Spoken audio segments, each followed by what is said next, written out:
This is an actual photograph of a certain part of planet Earth as it looked from the space shuttle Columbia.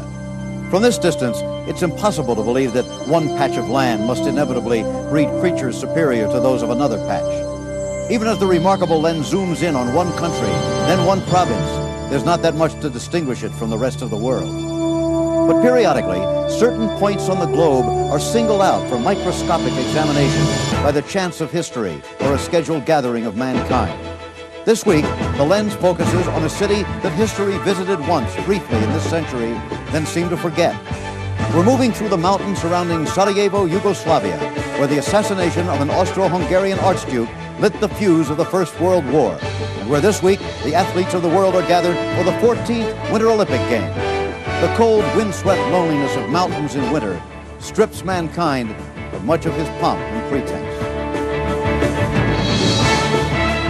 ABC Sports presents The Gold and Beyond.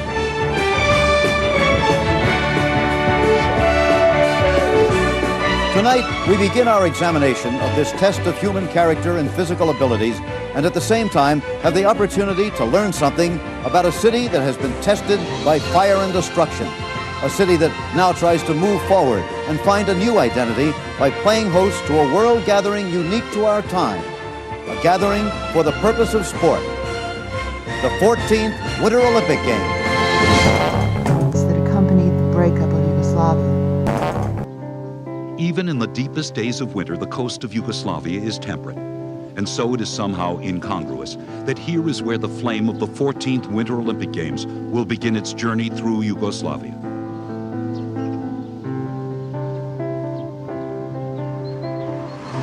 And on the morning that the flame arrives, people awaken at unaccustomed hours to line the streets in every direction.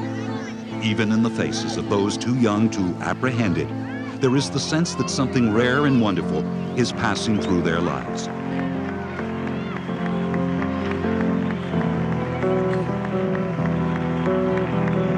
Sarajevo, a city of the 500,000 people in the mountains of central Yugoslavia. Its mosques and churches, village shops and cobblestone streets speak of the city's rich past.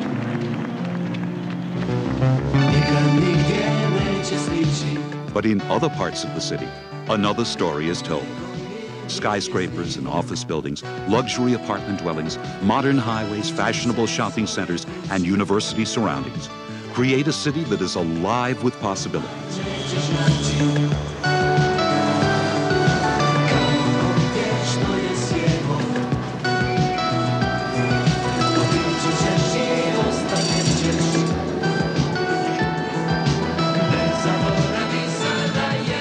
On every corner of this magnificent city, Olympic fever is in the air.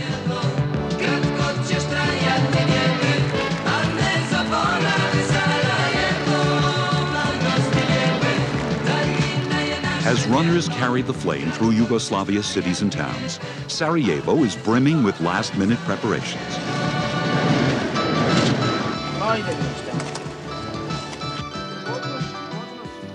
Directors give final instructions, and choir groups gather nervously in dress rehearsal for the Olympics' cultural events.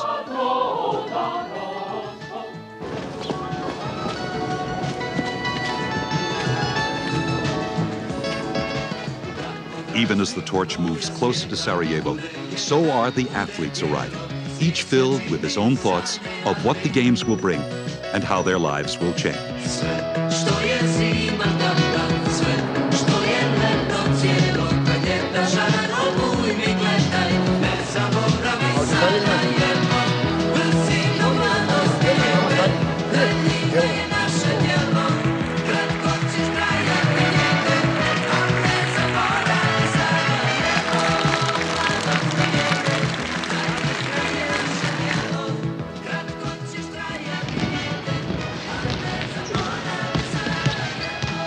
These are the inheritors of Olympic glory, the links to past and future.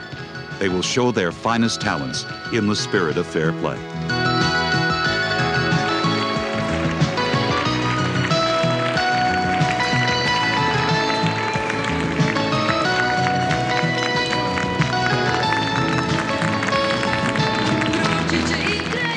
February 8th, 1984, the flame arrives in Sarajevo. For many, a plan that has been in the making for over 4 years is about to unfold. Thousands of Yugoslavia's residents in colorful, high-tech couture enter the stadium for opening ceremonies. Crowds line up shortly past dawn, though all hold tickets, and ceremonies won't begin for hours. Finally, only moments after 2 o'clock, in a celebration that is vast and grand, colorful and diverse as the world itself, the Olympic Games begin. 50,000 spectators, 15,000 athletes, 49 nations together in peace.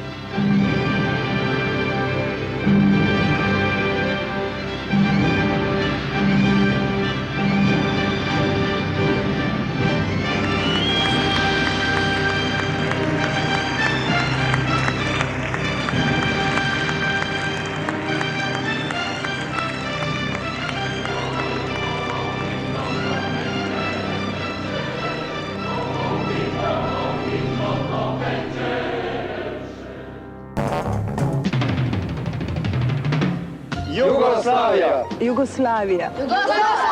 Yugoslavia! Few Americans know little, if anything, about Yugoslavia. One reason is because not many people know where to find it. Actually, it's really quite simple. Just go to Italy and make a right. Yugoslavia. A popular misconception about Yugoslavia is that it is a neighboring country of the Soviet Union. In actuality, it borders 7 European countries, none of them being Russia. A bigger misconception than the location, though, is the country itself. When most Americans think of Yugoslavia, this is not what comes to mind. Or this. Or this.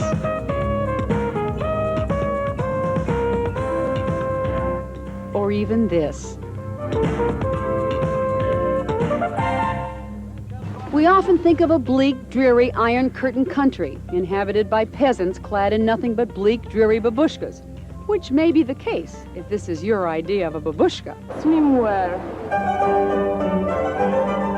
While technically the government is a form of socialism, any similarity with the Soviet Union ends there. Oh, you may get the feeling you're being watched here, but I assure you it is for a completely different reason. Citizens here are free to come and go as they please, as are tourists, who need only a passport to enter the country. And while the average worker here makes only around $5,000 a year, the cost of housing, transportation, and food allows the standard of living to be surprisingly high. Why, a typical 5-course dinner, including vintage Yugoslavian wine, will run about $5 a person.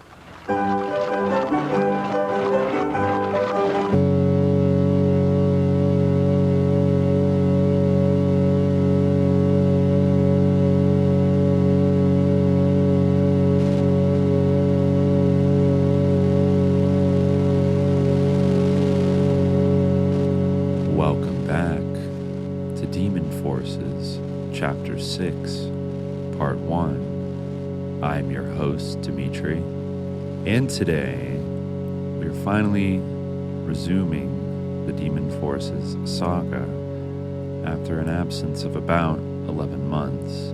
But as we're going to see today, there's a reason why it took me a little longer to launch this next chapter. So far, in the first 5 movements of Demon Forces, we have focused almost exclusively on the history of Liberia. And when we had last left off in Demon Forces 5, Part 2, we had started to wander off of our West African beat just a little bit to explore some of the international actors that became involved in the horrible and brutal civil wars in Liberia and also Sierra Leone in the early to mid-1990s. Particularly, we focused on somebody who's not very well known, I would say even in so-called parapolitical circles. This is a gentleman who, at some point in the late 1980s, became the employer of rebel leader Charles Taylor, and throughout the early 90s, became one of his most important arms-dealing contacts as he waged his war in Liberia, first against Samuel Doe, and then against a whole smattering of different rebel and ex-government factions fighting for control of that country. I'm speaking, of course, about Nazi paratrooper Gerhard Mertens.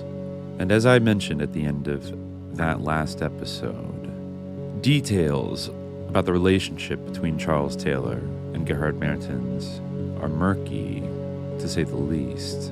But Liberia was not the only conflict that Gerhard Mertens and his network became intimately involved in the early 1990s, because at the exact same time that he was coordinating a flood of Eastern Bloc weapons into West Africa, he was also doing the same thing in Southeastern Europe, in what was, by 1991, the last remaining nominal socialist country in Europe.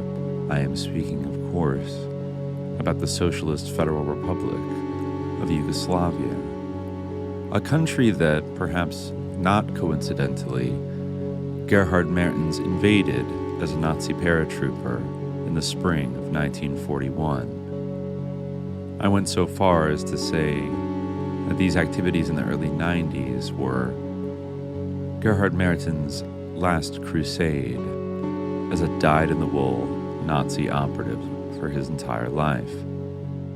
I always knew that there would be a Yugoslav element to this wider story of demon forces. I think when I started out last year, at first I thought that the Yugoslav conflict could deserve, its own single episode. Then after doing a lot of research in the spring and summer of last year, I realized it might deserve 2 episodes. But as I kept reading and watching and studying various aspects of this conflict, and even speaking with a few ex-Yugoslavs who shared their own perspectives, I just kept finding more and more and more. And so, what was going to be the end of Demon Forces 5 is now going to be the entirety of Demon Forces 6. I can already tell this is going to be at least 4 episodes, maybe 5, maybe 6. Now, I just want to clarify before we dive into all of this that I am by no means done with the conflict in Liberia. In fact, when we last left off in Chapter 5, Part 1, A Celebration of Markets, we had just barely scratched the first 2 years of the Liberian Civil War. I think we were still in 1991, and there is so much, both with the First Liberian Civil War and the Second Liberian Civil War, which occurred after Charles Taylor emerged victorious in the first one and got himself elected president. The amount of, for lack of a better word, parapolitical intrigue in that decade of Liberian history is incredibly staggering and disturbing. And while some of it has been thanks to institutions like the Liberian Truth and Reconciliation Commission, some of it has been laid out in public. And there are some books, some of which I've read from already, that do mention some of these shocking elements. It may not surprise you that these are not very well emphasized in mainstream history, certainly not emphasized in mainstream journalism in the United States and in the West. So we are going to get into all of that, which is going to populate the subsequent chapters of Demon Forces after this. But in order to enrich our understanding, I realized, about both the Liberian Civil Wars and everything that happened in West Africa in the 90s with this bloody, horrific, irregular warfare that exploded right after the end of the Cold War. In order to get a richer and deeper understanding, we actually do need to zoom in very closely to the events in Yugoslavia, which to some Westerners actually they might be more, at least vaguely, familiar with or remember happening if they're old enough. I can remember it as a little kid. I can't say that I recall in the 1990s hearing a ton about Liberia and Sierra Leone in the American news, but I certainly remember, just in the background, words like Bosnia, Sarajevo, Srebrenica, Milosevic, constantly in the background as a drumbeat of concern, mostly about humanitarian issues. I'm pretty sure that the first time I ever heard the words ethnic cleansing was probably from the mouth of Bill Clinton, referring to the Kosovo crisis in the later 90s. And as we are going to see, and as I've sort of discovered and grown to appreciate in looking into the fall of Yugoslavia, is that this really kind of set a template for the post-Cold War era in terms of foreign government intervention and UN intervention into other conflicts. This business of peacekeeping, but also regime change, which I think was not as obvious to people back in the 1990s when it was all happening. And unfortunately, I think is still not obvious enough to people who look at this conflict today. But I actually think where we are today, in the middle of 2024, is actually a very good time to go back and revisit what exactly happened in Yugoslavia in the late 80s and early 90s. Because I couldn't help but notice a lot of the dynamics in this bloody civil war seem to be mirrored in more recent conflicts. I'm thinking particularly about the current war between Russia and Ukraine. In that conflict, I think you will find a lot of the same dynamics, at least ones that rhyme. I think in particular, I'm thinking about extreme ethno-nationalism in the wake of the fall of the Soviet Union and the collapse of communism, kind of filling the political void that the communists once occupied and more or less monopolized for about a half a century. And also, I think the very obvious aspect of the Ukraine conflict being a proxy war between NATO and Russia. I don't think that even the most rabid Atlanticist would deny NATO's direct interest in fueling or, supporting the Ukrainian side of that conflict. But as we're going to see, the template for that kind of intervention was absolutely set in Yugoslavia in the 1990s, because it was, after all, the first post-Cold War conflict that NATO became involved in. And in fact, and this is a point that is attested to in many, many books that I've read about Yugoslavia, this became an almost existential test for NATO after the collapse of the Soviet Union, because as some European powers, or politicians in certain European powers, felt, what was the purpose of NATO in a world where the Soviet Union did not exist? And perhaps even NATO ought to disband, or perhaps the Europeans should go their own way and form their own collective security force without the United States. Well, the ultimate outcome of the Yugoslav disintegration and civil wars was to foreclose on those alternatives and cement the existence of NATO and guarantee its continued existence into the 21st century, right up to where we are today.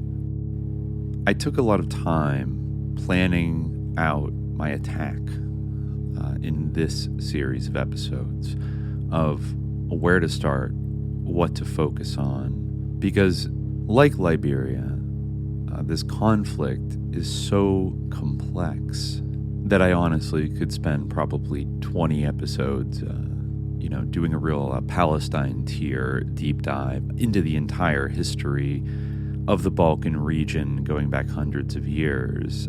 And while I am not going to do all of that, I think it is appropriate to approach this in a sort of abridged version of what I did with Liberia, which is to say, not opening up with Samuel Doe or Charles Taylor, but going back to the founding of the country and trace all of the different political developments over those 2 centuries. And I'm very glad that I ended up doing that, even stopping along and focusing in on periods of history like the presidency of William Tolbert, which in a lot of books I read about Liberia, he might get a half of a chapter or something like that. And, Tubman before, who served for decades and was such a pivotal, president and U.S. ally, might also get a chapter or 2 and a little bit, written about how, yes, there were freed African-American slaves that went over there, but it's all just compressed in a little, preface. But I think it has been very fruitful to trace in greater detail the full history of Liberia. So in an abridged way, I think I have to do that with Yugoslavia as well. I cannot start, as many of the books that I've read do, and many of the documentaries do, in, say, 1988, and just jump into this guy Milosevic takes over, and then things go bad. No.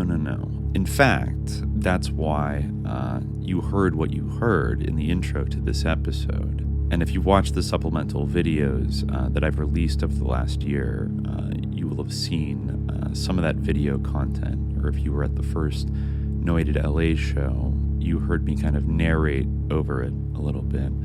But I would like to explain my fascination with some of this ephemeral sort of news coverage and VHS travel brochure video footage of Yugoslavia in the 1980s, because I think it's very intriguing and instructive to tell us a little bit about what Yugoslavia was, and also what made it unique. Because, as many of you may be aware, post-war Yugoslavia, the Socialist Federal Republic of Yugoslavia, was a single-party, Marxist-Leninist, communist state. Now, knowing what we do about the United States' attitude towards Marxist-Leninist states in the late 20th century, it is very interesting to note the tone of both the American Olympics coverage from the 1984 Winter Olympics in Sarajevo, and also the travel brochure videos, which I think it is safe to say paint a very rosy picture of socialist Yugoslavia well into the mid-1980s. And in fact, as we will see eventually in these episodes, Yugoslavia occupied a very strange position in that it was effectively a communist country in Europe during the Cold War that received a not insubstantial amount of financial, economic, and even military assistance from the United States and its NATO allies. At the same time, you would be sorely mistaken, dear listener, to assume that that assistance had anything other than the most ice-cold imperial motives behind it. Which brings us to my central thesis. My main thrust in these episodes is going to be my assertion, which is backed up by facts, that while there were significant internal contradictions and dynamics in Yugoslavia that contributed to its downfall, it didn't just fall all on its own. It was pushed. Or to put it another way, the Socialist Federal Republic of Yugoslavia did not commit suicide, it was murdered. But in order to adequately explain how that murder took place, we have to understand what was murdered. What was this country, Yugoslavia, which no longer exists on any map? It is one of the final casualties of the 20th century. The Yugoslav people, as such, legally speaking, do not exist. In a certain type of way, all of them were ethnically cleansed. Their pan-ethnic identity as Yugoslav citizens was brutally liquidated, without their consent, I should add, and we will get into that. But back to the core question, what was Yugoslavia? Because I think Yugoslavia as a country in the late 20th century is one that's particularly ripe for misinterpretation. Because in fact, it is a very liminal country, a very liminal geopolitical entity. And this is just one of the many, many parallels, not just with the Liberian Civil War and the Yugoslav Civil War, but between Liberia and Yugoslavia themselves.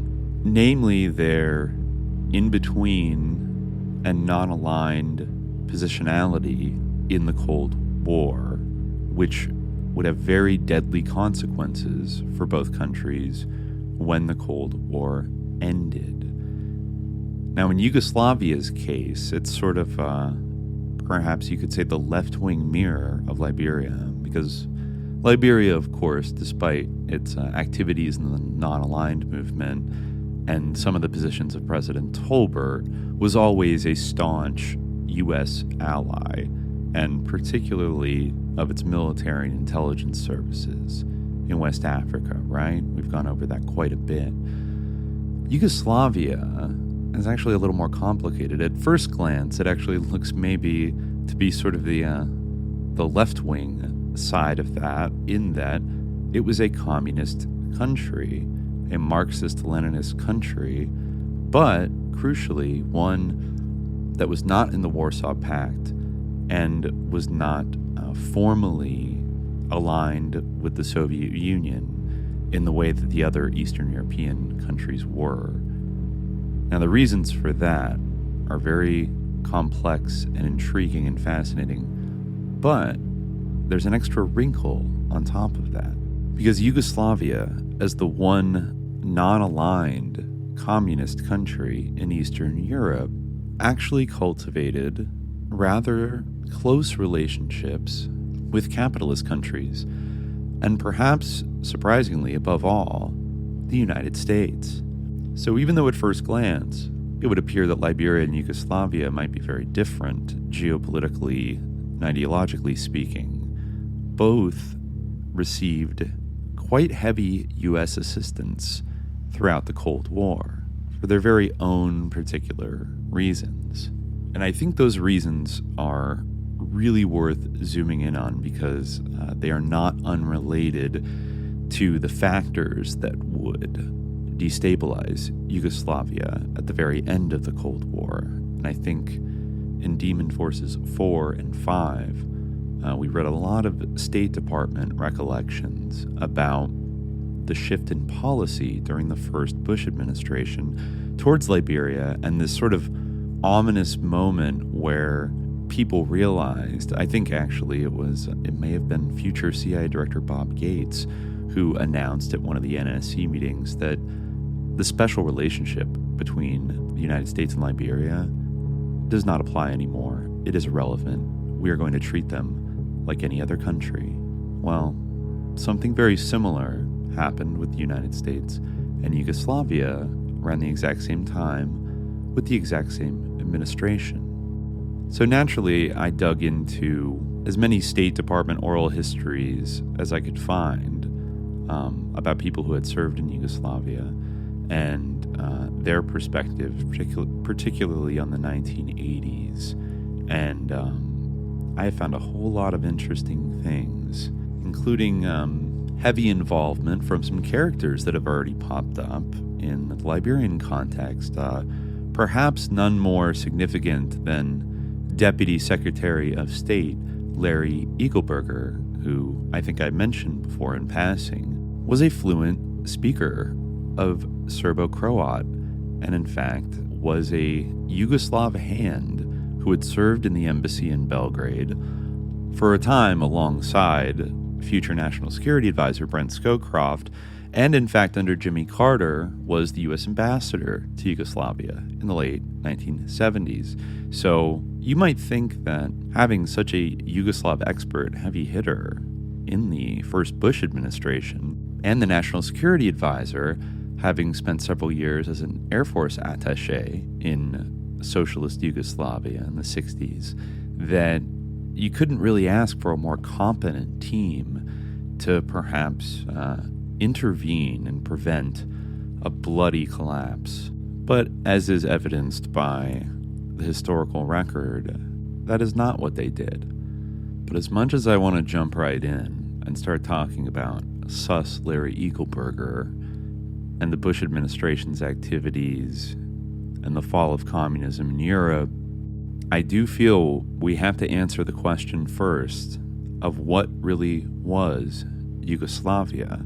And most of all, since this is demon forces after all, what was the precise nature and evolution of their relationship with the United States government?